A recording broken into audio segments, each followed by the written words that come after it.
শুধু দর্শকবৃন্দ, আমরা বড়দের মুখে ছোট থেকেই একটা কথা শুনে আসছি যে জন্ম, মৃত্যু আর বিবাহ এই তিন আগে থেকেই নির্ধারণ করা থাকে। অর্থাৎ এই তিনটে জিনিস ভগবান আগের থেকেই ঠিক করে দেন এবং এর ওপর কারোর কোনো হাত থাকে না। কিন্তু এই কথাটা কি পুরোপুরি সত্যি?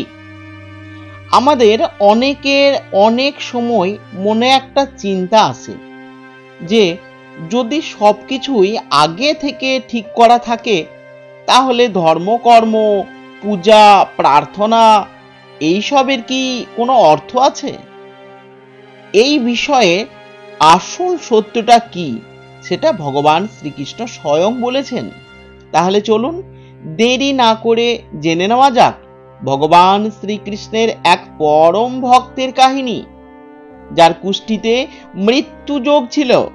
সেই ব্যক্তিটি চিকিৎসা করতে গিয়ে ডাক্তার বলেই দিয়েছিলেন তার বাঁচার আর কোনো সম্ভাবনা নেই। শুধু দর্শকবৃন্দ, আজকের এই ভিডিওটিতে আমি এমন একজন ব্যক্তির কাহিনী আপনাদেরকে শোনাবো, যার কাহিনী শোনার পর ভগবান শ্রীকৃষ্ণের প্রতি আপনার ভক্তি এবং ভালোবাসা দুটোই বেড়ে যাবে। ভিডিওটি শুরু করার আগে আপনারা যারা এই চ্যানেলে নতুন ভিডিও দেখছেন, তারা চ্যানেলটিকে অবশ্যই সাবস্ক্রাইব করবেন এবং বেল বাটনটিকেও প্রেস করে রাখুন, যাতে করে এই রকম নতুন নতুন ভিডিও সবথেকে আগে আপনার কাছে পৌঁছে যেতে পারে। ভিডিওটি দেখার পর যদি আপনার ভালো লাগে, তাহলে অবশ্যই একটি লাইক করবেন এবং সবাইকে শেয়ার করবেন, যাতে তারাও এই ভিডিওটি দেখে উপকৃত হতে পারেন। আর অবশ্যই কমেন্টে জয় শ্রীকৃষ্ণ লিখতে ভুলবেন না। তাহলে আসুন ভিডিওটি শুরু করা যাক। কলকাতার ভিআই নগরের বাসিন্দা সুকান্ত বাবু। আজ তার বয়স ৮২ বছর। যখন তার বয়স মাত্র ৩৬ বছর, তখন ডাক্তারেরা বলেছিলেন তিনি আর বাঁচবেন না। কিন্তু তিনি মৃত্যুকে জয় করে নিয়েছিলেন ভগবান শ্রীকৃষ্ণের অপার করুণার ফলে। সুকান্ত বাবুর জন্মের সময় তার বাবা মা এক বিখ্যাত জ্যোতিষীকে দিয়ে সুকান্ত বাবুর কুষ্টি তৈরি করিয়েছিলেন। জ্যোতিষী সেই কুষ্টি তৈরি করার পর সুকান্ত বাবুর মা বাবাকে জানান যে ৩৪ থেকে ৩৮ বছরের মধ্যে সুকান্ত বাবুর জীবনে মৃত্যুর বিপদ ঘনিয়ে আসছে, যা কাটিয়ে ওঠা প্রায় অসম্ভব হয়ে পড়বে। সুকান্ত বাবুর মা বাবা তখন নিজের সন্তানের কুষ্ঠিতে মৃত্যু যোগ দেখে প্রচন্ড ভয় পেয়ে গিয়েছিলেন, কিন্তু তারা সুকান্ত বাবুকে এই কথা কখনো জানাননি। বাল্যকাল থেকেই সুকান্ত বাবুর ভগবান শ্রীকৃষ্ণের প্রতি গভীর নিষ্ঠা ছিল। যখন তিনি প্রথমবার নিজের বাবা মায়ের সাথে বৃন্দাবন যান, তখন তার বয়স মাত্র ৭ বছর। বৃন্দাবনে তার পরিবার এক সিদ্ধ সাধকের দর্শন লাভ করেন, যিনি তাদের বলেছিলেন অনেক পুণ্য কর্মের কারণে একটি আত্মা মানব যোনিতে জন্মগ্রহণ করতে পারে। তাই মানব যোনিতে জন্মগ্রহণ করার পর মানুষের প্রধান কর্তব্য হলো দরিদ্রের সেবা করা, পশু পাখির সেবা করা, ধর্মের পথে চলা, ভগবান শ্রীকৃষ্ণের নাম জপ করা, কীর্তন করা, ভজন গাওয়া এবং গীতা পাঠ করা। এই রকম সৎকর্ম ও ভগবান শ্রীকৃষ্ণের আরাধনার মাধ্যমে মানব যোনি থেকে সম্পূর্ণ মোক্ষ লাভ করা যায়। অর্থাৎ মৃত্যুর পর এই জন্ম মৃত্যুর বন্ধন থেকে চিরকালের জন্য মুক্তি পাওয়া যায়। এই কথাগুলি বালক সুকান্তের হৃদয়ে গভীরভাবে রেখাপাত করেছিল। বৃন্দাবন থেকে ফেরার পর তিনি নিয়মিত ঠাকুর ঘরে বসে মায়ের সাথে ভগবান শ্রীকৃষ্ণের পূজা করতেন। তার বাবা মাকে গীতা পাঠ করে শোনাতেন, আর তিনি নিয়মিত ভগবান শ্রীকৃষ্ণের নাম জপ করতেন। ধীরে ধীরে তিনি বয়স বেড়ে ওঠার সাথে সাথে নিজেই গীতা পাঠ শুরু করেন।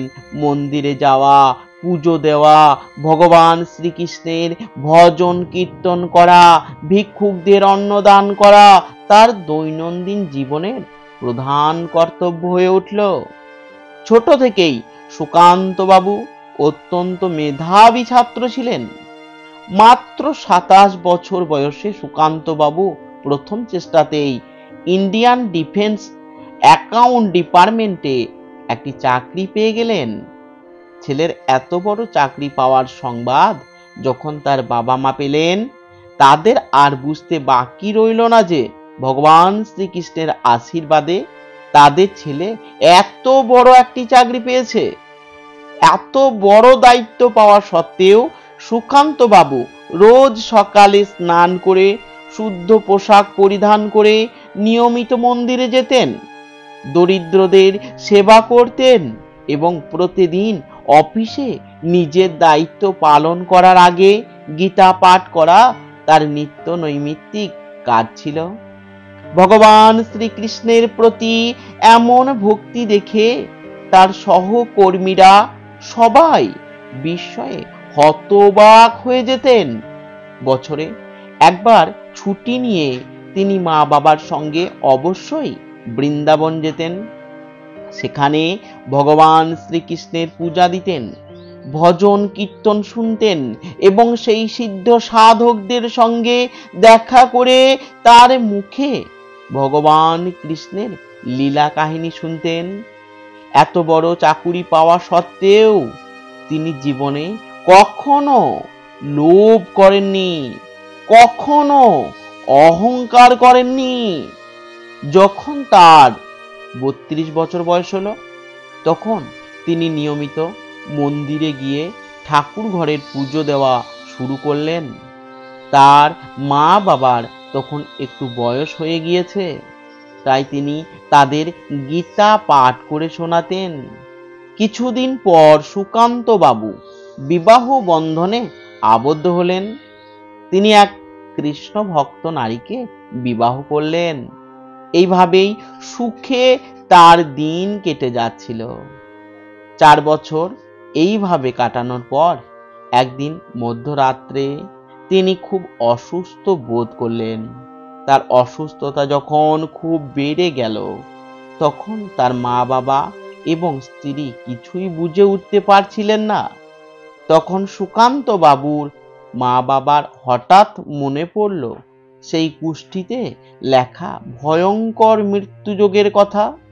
তাই তারা প্রথমে প্রচণ্ড ভয় পেয়ে গেলেন এবং ভগবান শ্রীকৃষ্ণের নাম জপ করতে শুরু করলেন। ভগবানের নাম জপ করা মাত্রই তাদের দুশ্চিন্তা কেটে গেল এবং মাথায় একটা বুদ্ধি এলো। তখন সুকান্ত বাবুর বাবা নিকটবর্তী এক বেসরকারি হাসপাতালে ফোন করে অ্যাম্বুলেন্স ডেকে পাঠালেন। যখন অ্যাম্বুলেন্স এলো, তখন সুকান্ত বাবুকে সেই হাসপাতালে নিয়ে যাওয়া হলো। তার শারীরিক অবস্থা খুবই খারাপ ছিল, তাই অ্যাম্বুলেন্স হাসপাতালে পৌঁছানো মাত্রই তাকে আইসিইউতে ভর্তি করে দেওয়া হলো। সুকান্ত বাবুর প্রচন্ড শ্বাসকষ্ট হচ্ছে, আর তার মা বাবা এবং স্ত্রী অত্যন্ত ভেঙে পড়েছেন। তারা শ্রীকৃষ্ণের একটি মূর্তির সামনে দাঁড়িয়ে অঝরে কাঁদতে লাগলেন। সুকান্ত বাবুর চিকিৎসার দায়িত্ব পড়ল ডক্টর আহুজা নামক এক বিখ্যাত ডাক্তারের ওপর। তিনি তৎকালীন সময়ের সব থেকে বড় ডাক্তার ছিলেন। যাই হোক, সেই রাত কাটার পর ডাক্তার পরের দিন তাদের জানালেন যে তাদের ছেলের অবস্থা খুব একটা ভালো নয়। তার হার্টে কিছু একটা গভীর সমস্যা দেখা গিয়েছে, তাই তার সমস্ত টেস্ট না হওয়া পর্যন্ত এবং শারীরিক উন্নতি না হওয়া পর্যন্ত আইসিইউতেই রাখা হবে। ডাক্তার বাবুর এই কথা শোনার পর সুকান্ত বাবু এবার অত্যন্ত ভয়ভীত হয়ে পড়লেন, কিন্তু তাদের আস্থা ছিল ভগবান শ্রীকৃষ্ণের প্রতি। তার মা নিয়মিত ভিজিটিং আওয়ারে ছেলের সঙ্গে দেখা করতেন এবং তার সামনে দাঁড়িয়ে কিছুক্ষণ তাকে ভগবত গীতা পাঠ করে শোনাতেন। এইভাবে 7 দিন অতিক্রান্ত হওয়ার পর সুকান্ত বাবুর শারীরিক অবস্থা আরো খারাপ হয়ে পড়ল। তখন ডাক্তার বাবুরা তাকে ভেন্টিলেশনে রাখার পরামর্শ দিলেন। সমস্ত টেস্ট এবং সবকিছু করার পর ডাক্তার বাবু সুকান্ত বাবুর পরিবারকে জানালেন যে তার হাতে আর কিছুই নেই, এখন সবকিছু ভগবানের উপরে নির্ভর করছে। কিন্তু অবিশ্বাস্যভাবে ডাক্তারের মুখে এই কথা শোনার পরও সুকান্ত বাবুর মা বাবা এবং স্ত্রী বিচলিত হলেন না, কারণ তাদের অটুট বিশ্বাস ছিল ভগবান কৃষ্ণের উপর। তারা প্রতিদিন ভোরবেলা উঠে স্নান করে শুদ্ধ কাপড়ে মন্দিরে যেতেন এবং ভগবান শ্রীকৃষ্ণের পূজা দিয়ে ভগবানের সামনে বসে সুকান্ত বাবুর জন্য প্রার্থনা করতেন। সুকান্ত বাবু অত্যন্ত ভালো স্বভাবের মানুষ ছিলেন, তাই তার জন্য প্রার্থনা করতেন। তার বাবা মা এবং স্ত্রী দীর্ঘক্ষণ শ্রীকৃষ্ণের দিকে তাকিয়ে বসে থাকতেন। আর তারপর একদিন পরম করুণাময় ভগবান শ্রীকৃষ্ণ এমন লীলা দেখালেন যা শুনলে আপনারা অবাক হয়ে যাবেন। ভেন্টিলেশনের টানা 2 দিন অচেতন হয়ে পড়ে থাকার পর সুকান্ত বাবু হঠাৎ একটি স্বপ্ন দেখলেন। স্বপ্নে তিনি দেখলেন তিনি অচেতন হয়ে পড়ে আছেন এবং তার মাথায় হাত বুলিয়ে দিচ্ছেন স্বয়ং ভগবান শ্রীকৃষ্ণ। এই আশ্চর্য কথা তিনি সুস্থ হবার পর পরিবারকে জানান। এই দৃশ্য অনুভব করার পর তিনি ভগবান শ্রীকৃষ্ণকে স্পর্শ করার জন্য তার চোখ খুলে ফেলেন। এই চোখ খোলার দৃশ্য দেখে উপস্থিত নার্স দ্রুত ডাক্তারকে খবর দিল।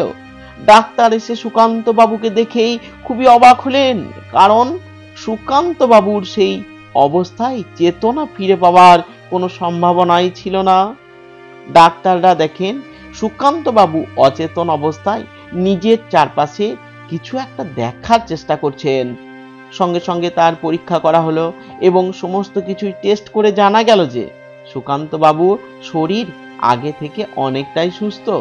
ডাক্তার বাবুরা এই ঘটনাটিকে মিরাক্কেল বলে সম্বোধন করলেও সুকান্ত বাবুর মা বাবা এবং স্ত্রী বুঝেছিলেন এই সব কিছুই সম্ভব হয়েছে ভগবান শ্রীকৃষ্ণের আশীর্বাদে। এই ঘটনার 4 দিন পর সুকান্ত বাবু কিছুটা অসুস্থ হয়ে ডাক্তার বাবুকে এবং নিজের মা বাবাকে এই বিস্ময়কর ঘটনা খুলে বললেন এবং সেই ঘটনা শুনে ডাক্তার বাবু অবাক হয়ে বসে রইলেন, কারণ ডাক্তার বাবুর জীবনেও এই ঘটনা সম্পূর্ণ নতুন এবং আনন্দদায়ক, যাকে তিনি মিরাক্কেল বলে সম্বোধন করেছিলেন। 1 সপ্তাহ পর সুকান্ত বাবু সম্পূর্ণ সুস্থ হয়ে বাড়ি ফিরে এলেন। তার পুষ্টির মৃত্যুযজ্ঞে তিনি এইভাবে এড়িয়ে যেতে সক্ষম হয়েছিলেন।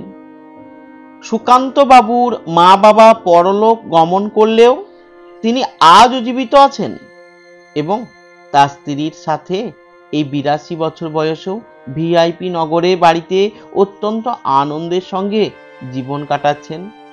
শুধু দর্শকবৃন্দ, বলা হয় যে নিয়মিত শুদ্ধ মনে ভগবান শ্রীকৃষ্ণের নাম জপ করলে, ভগবানের কীর্তন করলে বা ভজন শ্রবণ করলে এবং গীতা পাঠ করলে ব্যক্তির জীবন থেকে নানা রকমের বাধা বিঘ্ন বা কষ্ট দূর হয়ে যায়, আর্থিক উন্নতির পথ প্রশস্ত হয়, এমনকি মৃত্যু ভয় পর্যন্ত কেটে যায়। তাই নিয়মিত ভগবান শ্রীকৃষ্ণের নাম জপ এবং গীতা পাঠ অবশ্যই করবেন এবং সময় পেলে অবশ্যই ভগবান শ্রীকৃষ্ণের লীলা কাহিনী শ্রবণ করবেন। বলা হয় এই 4টি বিষয় কখনো লজ্জা পাওয়ার নয়। পুরাতন কাপড়, বয়স্ক বাবা মা, দরিদ্র বন্ধু এবং সাধারণ জীবনযাপন। এই পৃথিবীতে আমরা কে কতদিন বেঁচে থাকব সেটা আমরা কেউ জানি না, আর এটা গুরুত্বপূর্ণ বিষয়ও নয়। গুরুত্বপূর্ণ বিষয় হলো আমরা মানুষের মনে কতদিন বেঁচে থাকব। মানুষের জ্ঞানের পরিচয় পাওয়া যায় তার কথায়, যোগ্যতার পরিচয় পাওয়া যায় তার কর্মে, আর বংশের পরিচয় পাওয়া যায় তার ব্যবহারে। যারা বাড়িতে ছোট তাদের কাছে একটাই অনুরোধ যে বাড়ির গুরুজনদের সাথে কিছুটা সময় ব্যয় করুন, কারণ ইন্টারনেট বা গুগলে সবকিছু পাওয়া যায় না। তাই ফোনের মধ্যে নিজেকে আবদ্ধ বেশি না রাখাই ভালো। জীবনে আমাদের এত অহংকার কেন? ঘুম ভাঙলে সকাল, আর ঘুম না ভাঙলে পরকাল। শুধু দর্শকবৃন্দ, এই ভিডিওটি এবং শ্রীকৃষ্ণের এই কাহিনীটি যদি আপনাদের ভালো লেগে থাকে তাহলে অবশ্যই একটি লাইক করে দেবেন এবং কমেন্টে অবশ্যই লিখবেন জয় শ্রীকৃষ্ণ, রাধে রাধে। সকলে ভালো থাকুন, সুস্থ থাকুন। আবার দেখা হবে পরের ভিডিওটিতে। জয় শ্রীকৃষ্ণ, রাধে রাধে।